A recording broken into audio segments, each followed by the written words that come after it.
Magandang araw po! Ako si Dr. Jing, isang pediatric infectious disease specialist, and I will be your host for another batch of Tamang Kaalaman videos focusing on infection prevention and control. Kamakailan ay naglabas ng executive order ng voluntary wearing of face mask. Pwede na nga ba tayong hindi mag-mask? Tandaan natin, narito pa rin ang banta ng COVID-19 at kinakailangan pa rin natin ang proteksyon laban sa sakit na ito. Hindi man tayo, isipin din natin ang mga mahal natin sa buhay, lalo na yung mga matatanda or yung mga immunocompromised. For this episode, I will be sharing with you Mask No information about face masks. What are the factors that you need to consider in choosing the face mask? Ano ba ang tamang mask para sa iyo? When choosing the appropriate mask, consider the following. Where will you use it? Second, does it fit you properly? Can you breathe using the mask? And lastly, are you comfortable using the mask? Let's take a look at each of these masks and discuss the advantages of one over the other. Let's start off with the N95.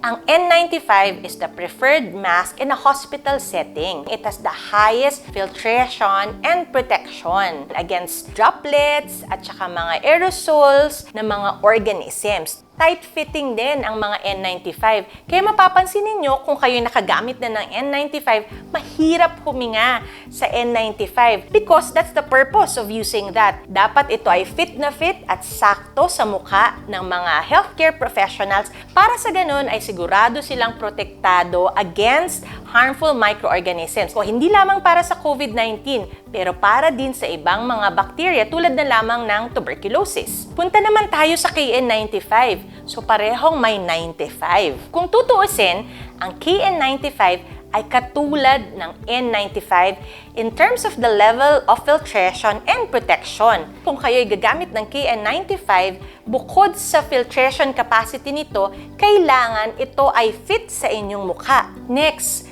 kalimitan nakikita nyo yung ginagamit yung tinatawag nating surgical mask. Tulad nito. Ito ay may protective layer para sa mga splashes or mga fluids. Kumpara sa mga N95 or KN95, mas komportable ang pagsusuot nitong surgical mask. This is loose-fitting at saka mas manipis siya. Yun nga lang, yung kanyang protective capacity or ang level of protection or filtration is not as superior as that of the N95 or KN95. Tingnan naman natin yung mga reusable mask. So, unang-una na doon, yung tinatawag nating cloth mask. Kalimitan gawa ito sa cotton. Yung iba from polyester fabric. Ang advantage nito, dahil ito ay cotton, mas madaling huminga, mas komportable. Kung protective level lamang ang inyong hanap, hindi ito ang mask na para sa inyo.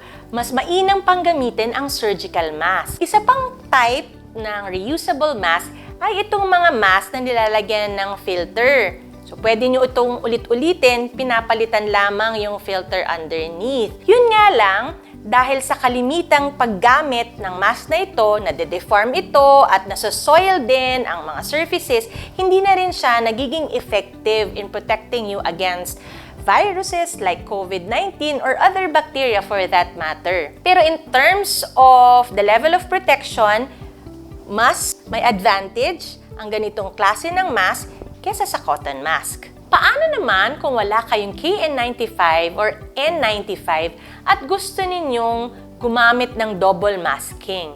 Ano ba ang advantage ng paggamit ng double masking? Halimbawa, kung meron kayong surgical mask, ang maaari ninyong gawin ay gamitan ito on top of your surgical mask nung inyong cloth mask. And in that way, you increase the level of protection and filtration with the use of your surgical mask, and the mask is also properly fitted because of the benefit of your cloth mask. Ano ang pwede nating gawin para makatulong maging komportable ang pagsusuot natin ng mask? Bukod sa pagpili ng appropriate at tamang mask para sa atin, nakakatulong din ang pag-inom ng sapat na tubig.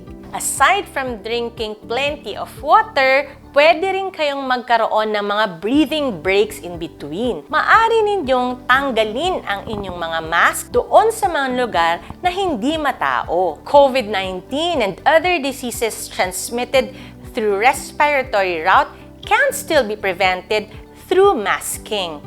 I still encourage you to wear appropriate masks to protect yourselves and your loved ones. Again, this is Dr. Jing.